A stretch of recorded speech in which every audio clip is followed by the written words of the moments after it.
A big hello and a warm welcome to all of you amazing and beautiful people out there. Welcome to my channel.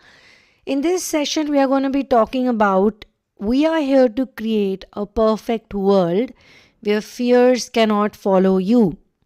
So, my friends, you need to understand that why you are feeling this way right now. Some of you are feeling a bit sad and upset and low, and you guys are like not able to focus. Why? Because you are allowing certain types of fears to get the better of you.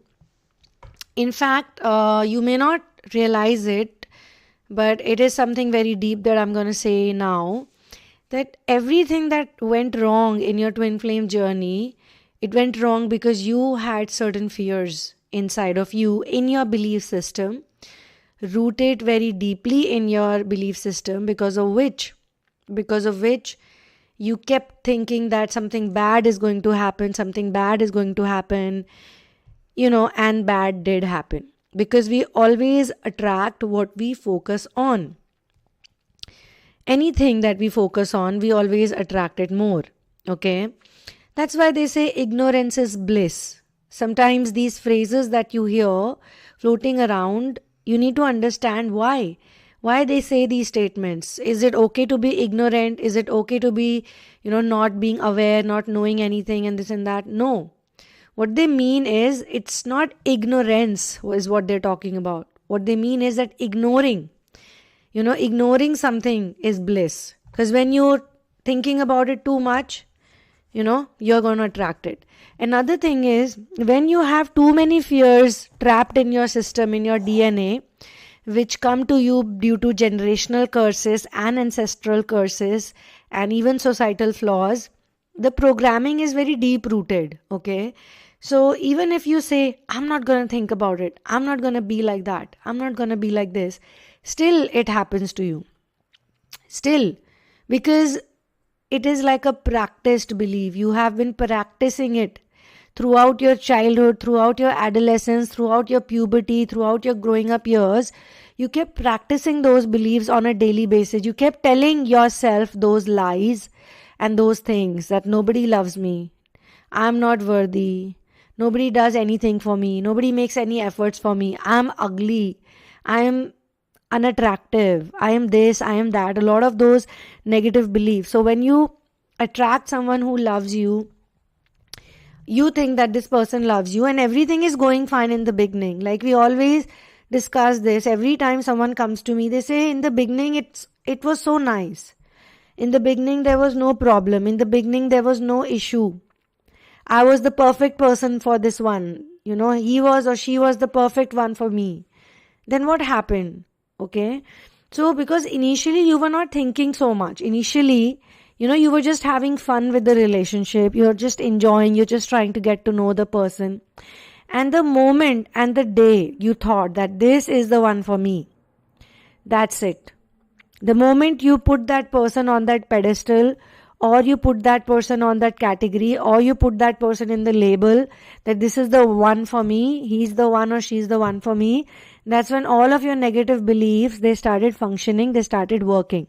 Because they were just waiting. They were just waiting to start working, As long as you were not that concerned, as long as you were not that serious.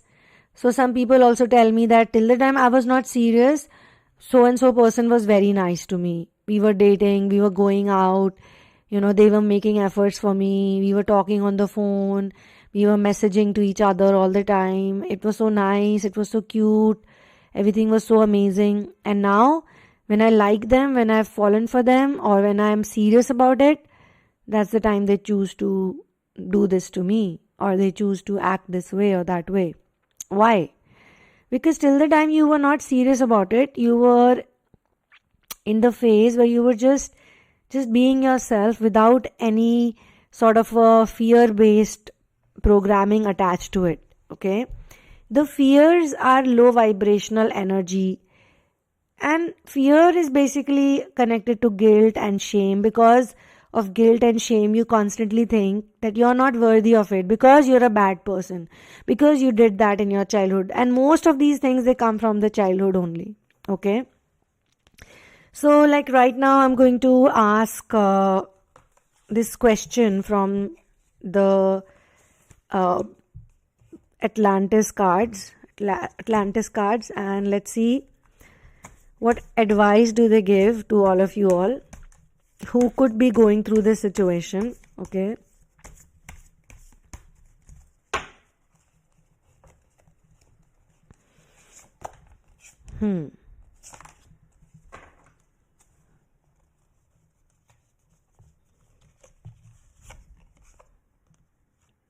Blessing.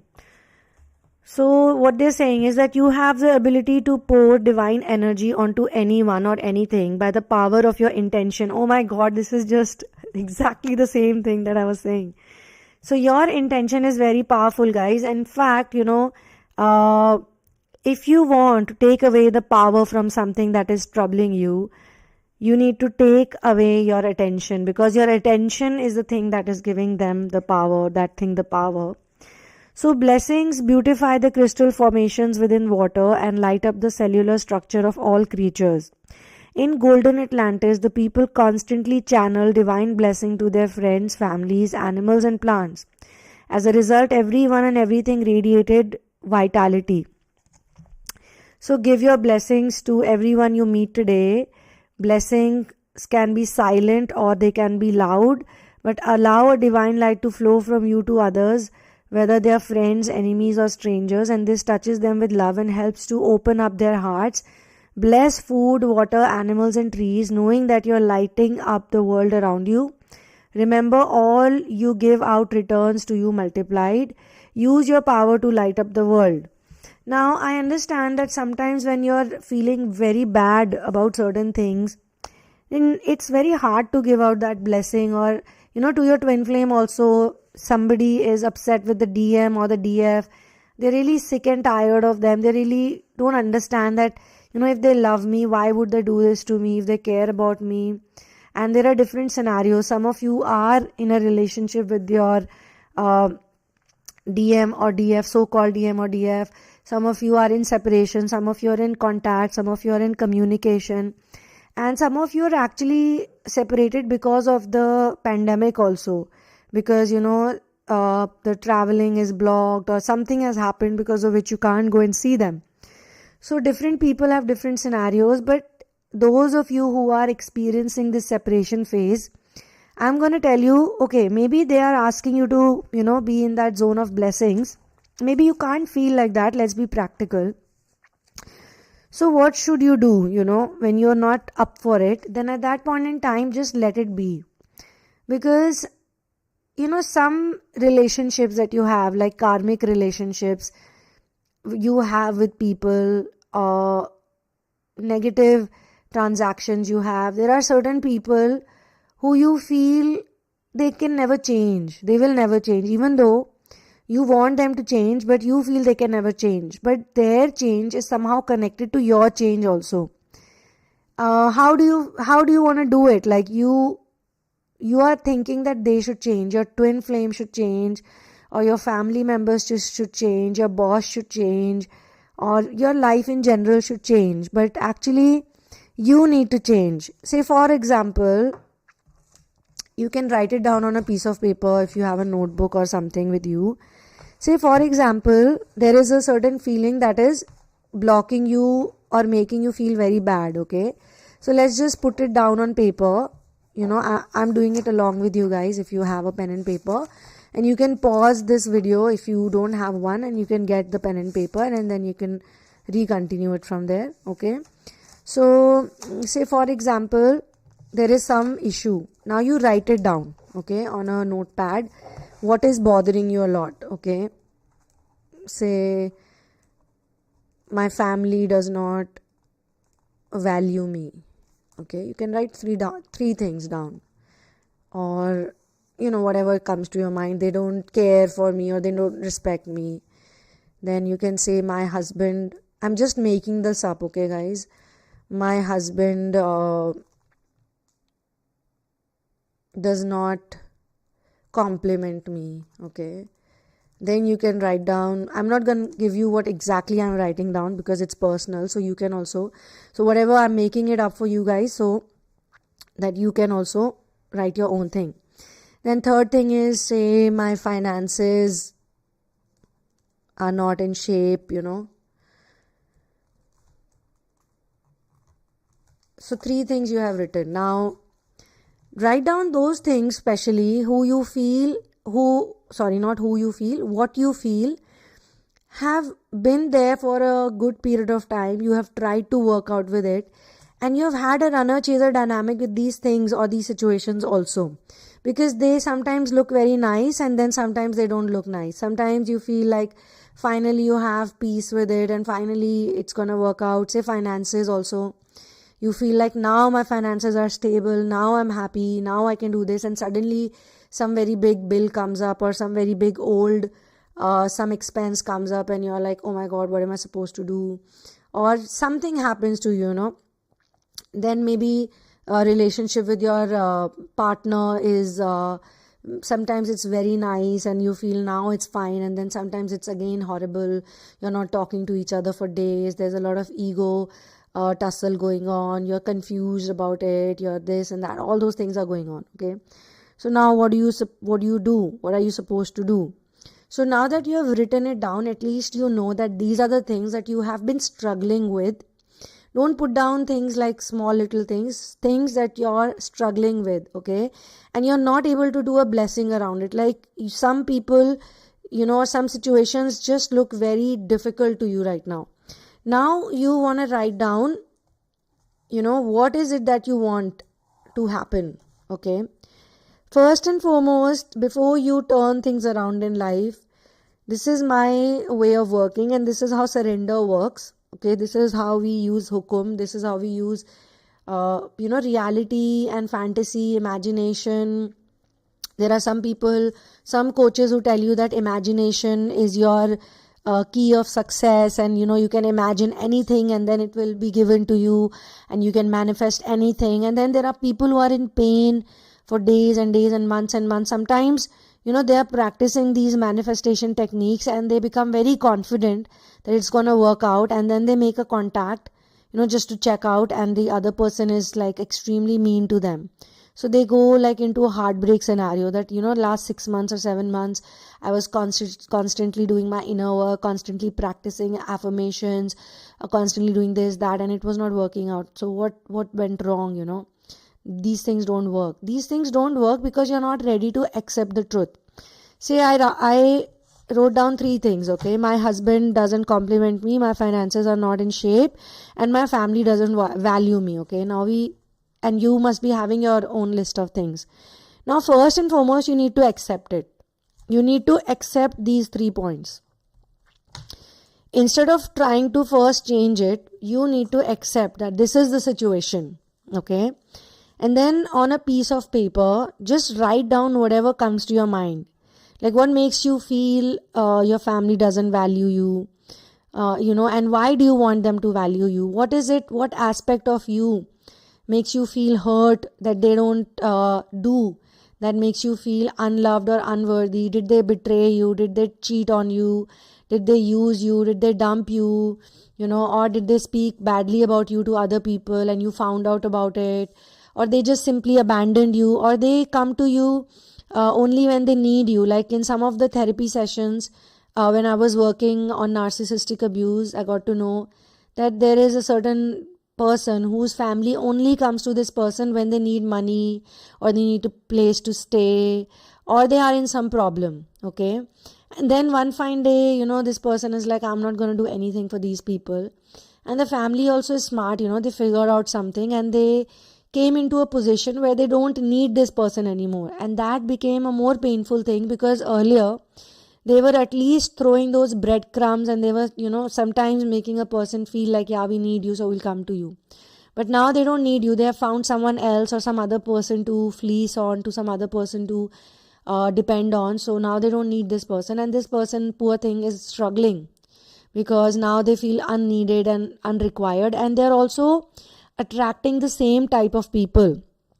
If you look at all these 3 points that I've made up, like usually you see how they're connected. The family is not valuing you, the husband is not complimenting, and the finances are not in shape. All 3 are sort of connected to each other, aren't they? So you need to figure it out that, first of all, separately, individually write down everything around it. Everything, word by word, on a loose sheet, on a piece of paper. Write down everything and accept it. Accept that they don't care for you. Like, stop trying to change things or stop trying to make things turn into a fairy tale. All these happy families or two happy relationships, like husband and wife are singing songs and dancing on the clouds, and like he's buying this for her, that for her. All this happens only in the movies. They only happen in the novels. In real life, it's not like that, my friends. And those people who suffer usually have a problem of love addiction. Love addiction is one of the most difficult addictions to get rid of. Why? Because the one person is living in a fantasy. Maybe they see somewhere or someone, or maybe they look at their own parents and they see, oh, my parents are with each other, they love each other and they compliment each other. But they don't know that maybe the parents have gone through a huge amount of struggle. Maybe the parents are not showing the child the struggle, they're just showing that we are together. They are showing only the good things because they don't want to demotivate the child or dishearten the child, So the child doesn't know that they have their own issues, they have their own problems. So that's the reason why sometimes the enabled narcissist, they get enabled, they don't even know that they are an enabled narcissist, They expect too many good things from other people. They have too many addictions because they cannot face the pain, they cannot face reality. Okay. So you write down all these things on a piece of paper and then burn it up.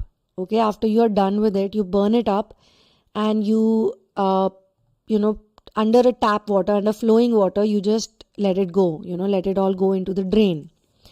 That will help you a little bit more than where you were earlier.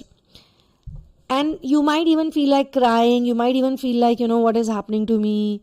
Why this is happening to me? But there's nothing wrong in accepting that you are in a certain type of situation. So what will happen is, once you accept it, once you realize that, yes, this is the truth, then you need to figure out what is the next thing I need to do. Instead of just getting into fantasy land or a la la land and then just affirming like a fool, like doing a mantra chant, like how we people chant mantras. You have already been chanting mantras since your whole life, all these programmed statements that you say to yourself, they're all mantras that you have manifested, or mantras that are working for you already. So maybe it's because of your past life karma that you had to go through these.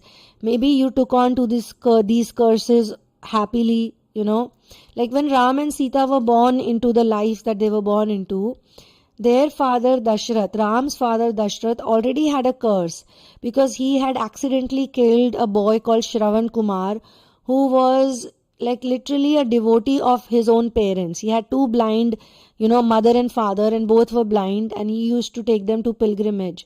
He was that type of a boy, and he used to carry both the blind mother and father, into one sort of a device, you can say, back in those days. You can carry it on your shoulder. So it's not easy to carry two people on your shoulder, like a man and a woman, a grown man and a grown woman. So Shravan Kumar was literally, if I was his mother and father, I would have refused it. I would have not put my son into that situation just to get, go through a pilgrimage, put me on that. So he was a really loving boy and he looked after his parents, and the parents had this wish, like we want to go to all the pilgrimages, even though they were blind. So guys, I have this way of, talking about stories. I see the good and the bad both actually. So I am telling you the story in my own version, in my own way. So anyway, he was doing that, and on the way, he stops to get some water for the blind parents. I'm not against the love that Shravan Kumar had for his parents, and I'm not against the love that both of them had for him.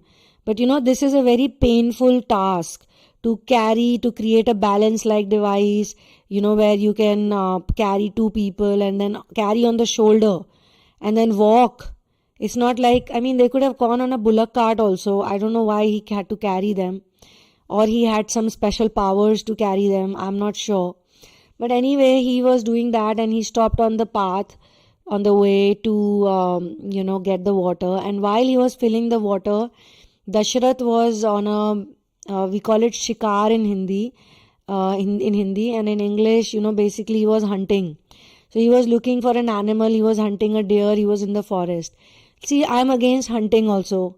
But there was a time, as I said, and most of you have also done the same thing. We all used to eat non-veg food, but a lot of us have quit it now. Ever since we got into this ascension journey, we stopped doing it.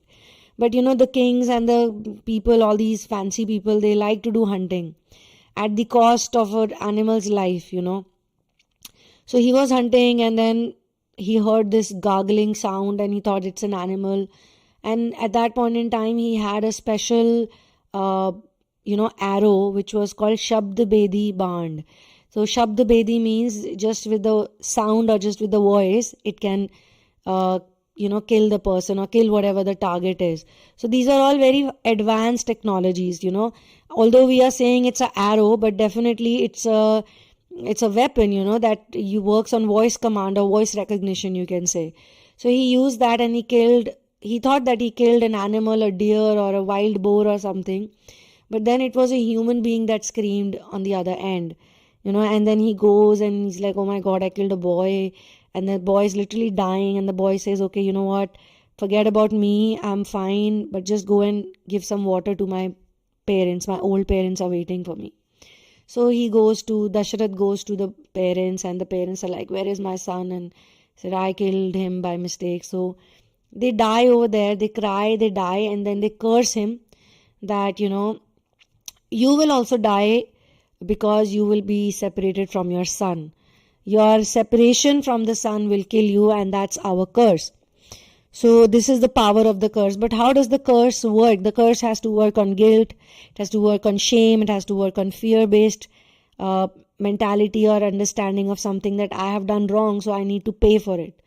So Dasharath, obviously he was very scared and he was in pain, and I think by the time he didn't even have any children. Later on, when, Ram was going for his exile, that's a time when Dasharath could not take the separation, the pain of separation. He could not bear it, and he died because of that. Now, technically, you look at it, Ram was gone only for 14 years. Dasharath could have waited for him. He could have even gone to the forest to meet him once or twice. I mean, no one would have stopped him. He was the king after all. And Ram could have even completed the exile and he could have come back. But it was because of the energy created by the curse that he could not think through it. Similarly, a lot of twin flames, they cannot think through it. Okay. Sita was also born in a certain template, where certain things had to be done in a certain way. Even though she was a powerful goddess and ascended master, daughter of Mother Earth, planet Earth, But when she was a child, she also saw a pair of parrots, and the parrots were singing Ram and Sita's bhajan because they had just come back from Valmiki's ashram. Now, back in those days, animals and human beings could interact. They could talk. And this time will come back again. I'm telling you guys, this will happen again. Okay, if we live to see it. Already we can see people are becoming more sensitive towards animals. A lot of people have stopped eating meat. At least in my ecosystem, I would like to believe that. I don't know what's happening in the three-dimensional reality. I don't want to enter into it too deeply. I really prefer to be wherever I am. And I'm not saying that I'm not in 3D reality. I'm floating on the clouds, guys. It's just a way of saying, because your physical address is not your actual address. Your vibration is your location. Your vibration is your actual address. Okay. So vibrationally, energetically, you create certain things. So that's why there are certain days when you're very low, because you could be going through a certain type of generational curse or ancestral curse. You got to accept it. Yeah, this is how it is, man. Yeah, nobody loves me. I'm not that important, I'm not that amazing or whatever. And then cry it out. And then you'll be fine very soon. And so Sita also, got very excited when she heard the parrots singing. But when they were singing and chanting, they were saying Sita Ram, Sita Ram. They were saying that Ramchandra would marry Sita. So Sita was little girl at that time. She did not have, that kind of knowledge or understanding or wisdom, because she was raised like a princess. She did not know much, like how to treat other people. She just got very excited that Sita and Ram, they're talking about Sita and Ram, who's Ram? So the parrots say that the King Ram of, Ayodhya is going to marry Sita. But she says, but I am Sita. My name is Sita. So they say, oh, you're Sita. Okay, whatever. We just heard this story. So she gets those parrots captured, and one of the parrot is pregnant, the wife, the female. And, eventually they are like, please don't, captivate us. We are free beings. We are birds. We fly in the sky. We don't like to be caged. And then my wife is about to deliver a child. Please don't do this. She's like, no. I want to keep you guys with me. I want to know, what you know about Ram and Sita's marriage, what you know about me. I want to know everything. I want to know the whole story and this and that. So the parrots are like, no. And she releases one of them, but the other one dies. Okay, so the other one curses Sita that you would also be separated from your husband, especially when you would be pregnant, when you would be expecting a child. So Sita and Ram never get separated. They never go through any problems. But as soon as she expects, or she's, she gets pregnant, that's the time she's preggers, and that's the time, there is a huge commotion in the kingdom of Ram. The people are like literally against his relationship.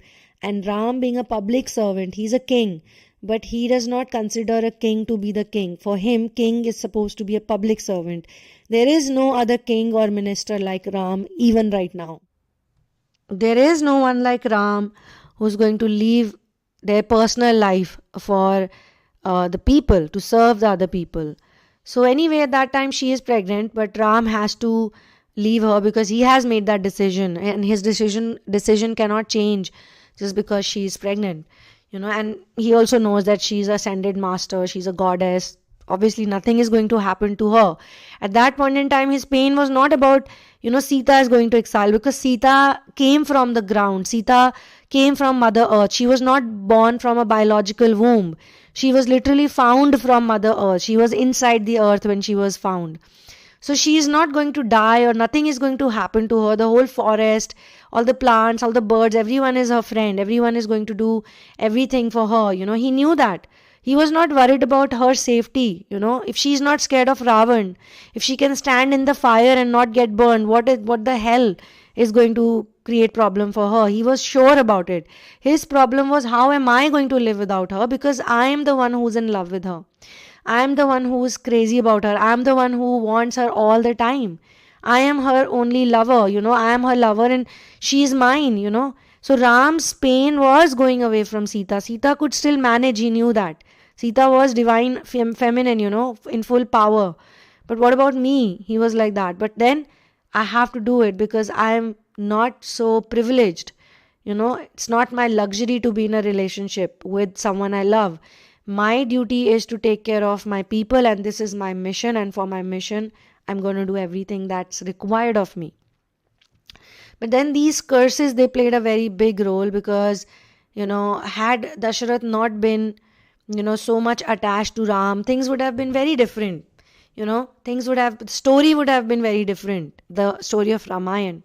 But the story of Ramayana and the story of Mahabharata, these stories are not created to please people. Like how, on the YouTube channels, I see a lot of people want to say, pleasing things to them, like make these type of channelings where this is happening or that is happening, or I want to hear this. I am your audience. I am giving you a view. Some people even write that to me. I am giving you a view. I am your audience. You better do this. You better do that. But that's not how it works, my dear friend. You're just giving me one view, and I cannot, just for one view, I cannot start lying to other people. Now, this is the truth. This is the reason why I tell you to study metaphysics, and I tell you to study the Ramayana and Mahabharata. These two epics, if you read every single day, you're going to become amazing. And you're already amazing. You'll become even more amazing. Why? Because you'll realize when the curses, overpower you, when the negative emotions overpower you, you can't do anything. So instead of, doing anything extra, you just experience it. Go through the feeling, go through the pain. What's going to happen? You're not going to just, you're a twin flame. If you are a twin flame, have faith in universe. If you are a genuine twin flame, then nothing is going to happen. The masters will always watch your back. And in this life only you're supposed to ascend. Because please understand, I think I said it in one more information video that I had made, the symptoms, the physical symptoms of ascension.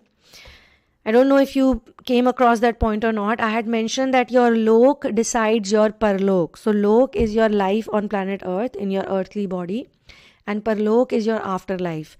If you're not going to ascend in your lok, which is your earthly life, you're not going to ascend in parlok either. So some people are thinking, oh, forget about everything here, I don't care, I'll go and do this in my afterlife. That doesn't work for twin flames, doesn't work for star seeds, doesn't work for people who are here only for the purpose of ascension. Whatever you do here, that is exactly what you're going to carry forward in the afterlife. Okay, so better to work here, better to do it right here. So go through the pain. This channeling is about that. If you are not able to create the blessings, maybe you can bless anyone else or anything else, but if you're not able to bless the certain situation, then just accept it the way it is. Accept it. It is the hukum. It is hukum rajai chalna, nanak likhya naal. So just accept the command of God. Okay, somebody doesn't love you, somebody is not there for you, somebody is not doing certain things for you. All right, feel it in your heart chakra. Feel that energy. Take a deep breath, take few deep breaths, drink a lot of water and keep breathing and feel it. You may want to cry it out, and then whatever, if it happens for a number of days, maybe you're not able to do it, you can get on a personal therapy, a single session also, and you can work it out with me, because I have some tools and I have certain techniques to help people release it. That's what I do. That's what my job is. But at the same time, you also need to have that urge in you. I cannot distribute these tools and techniques just like that. I need people who are very much focused in it and they are like, yes, I want to do it. I want to work it out. I want to fix myself up. That's number one. And number two, a very important thing that you need to remember is, let's stop comparing your life with the people on earth plane, 3D plane. Not that you're not in earth plane, but dimensionally, or you can say mentally, emotionally, you are in a bit of higher space. That's why you're trying to understand unconditional love. But if you don't understand unconditional love, what it really means, then you're going to make a fool of yourself. Okay?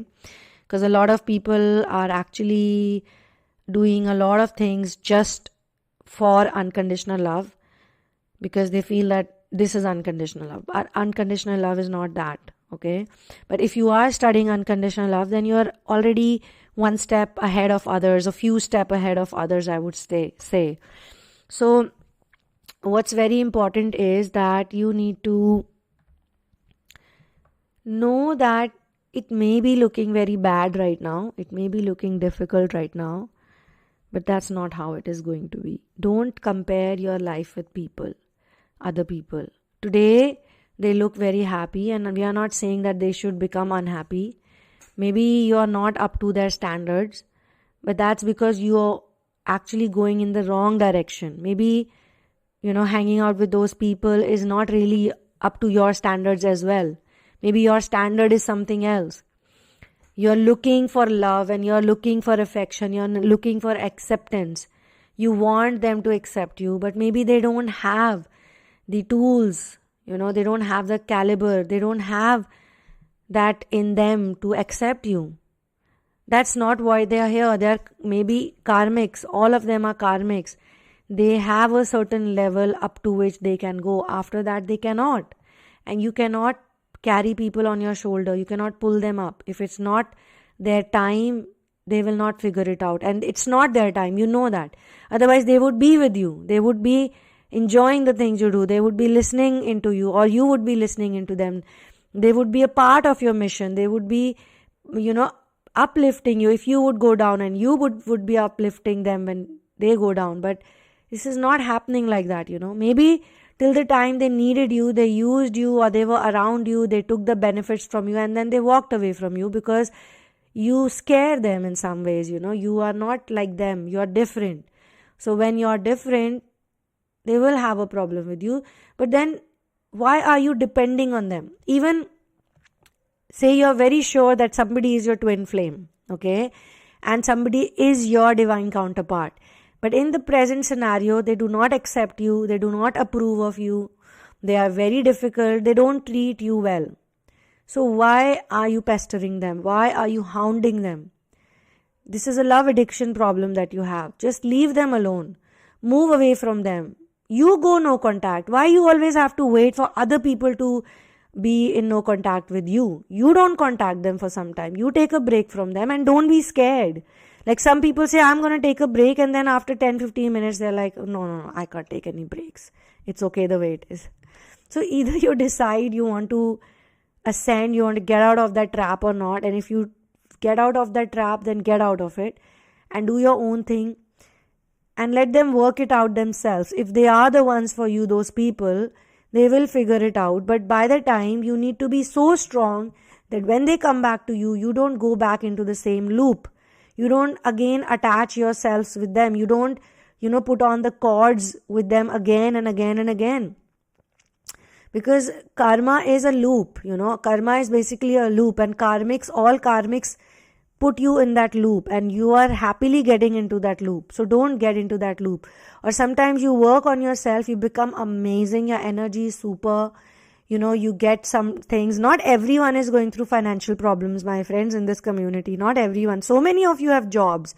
So many of you are doing wonderful things. But the problem with you is that then you're emotionally challenged or you're mentally challenged in some way, And mentally challenged does not mean that you're a psycho or something. Maybe you're a little bit small time psycho. But mentally challenged or emotionally challenged means that you have certain disorder, which you need to work out. And because of that, you're not able to get your blessings fully. You're not able to get your jewels that are placed in your Manipur chakra. How they say, in the pictures of the gods and goddesses, they have a crown or they have a trishul in their hand, they have a shankh in their hand, they have 9 hands and they're holding 9 different things, objects in their hands, and they're sitting on an animal. They have their animal companion, their best friend is with them. They look beautiful, they are radiant, they are youthful, all of those things are going on with them. Why?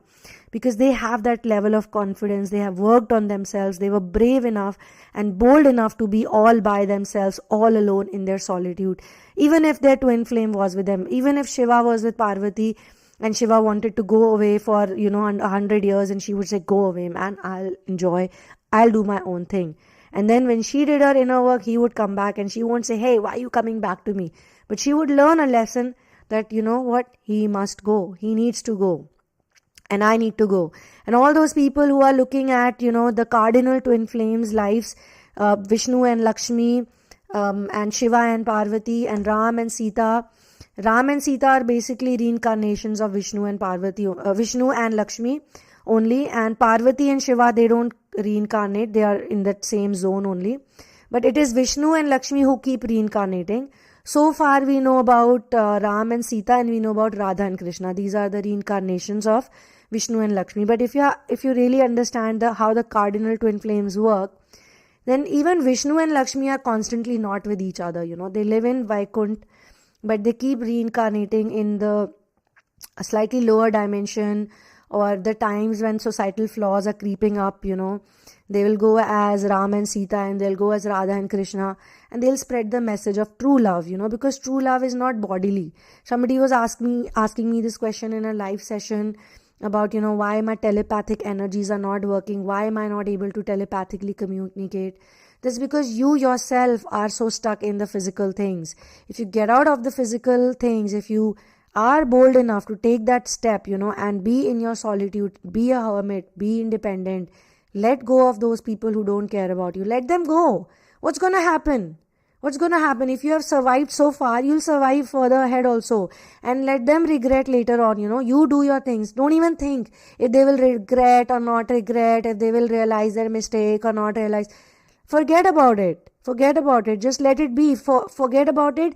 And this is where you need to say, bless them, God, bless them, because they don't know what they're doing, And you're getting hurt for no rhyme or reason, because you're just forcing yourself on them, or you're pissed off at them, you're mad at them. Like, why did I get birth in such a house? Why was I born to such a mother and such a father? Why do I have these type of siblings? Why do I have these type of relatives? Why am I born in this country? Why am I born in this stupid city? Why am I stuck here? Had it been some other family, I wish I was born in a vegetarian family. I wish I was born in a that family or this family. I wish my mother and father were like this. I wish, all these things that you're thinking constantly, they are not going to help you. Because you need to accept whatever it is. Because of what you have, this is the thing that is going to take you further ahead. Okay. So for your personal situation, you guys can check out the description box. You can book a whole therapy and you can also take a personal session. But kindly do not share your twin flame information with me. And you can discuss that information, whenever we get into the session or whenever we start the therapy, then a lot of it would be discussed, in fact. So don't worry about it and don't panic, guys. Just relax, do your thing, enjoy yourself. There is a divine timing which works all the time, right? So I'll see you soon in another one. One love and peace out.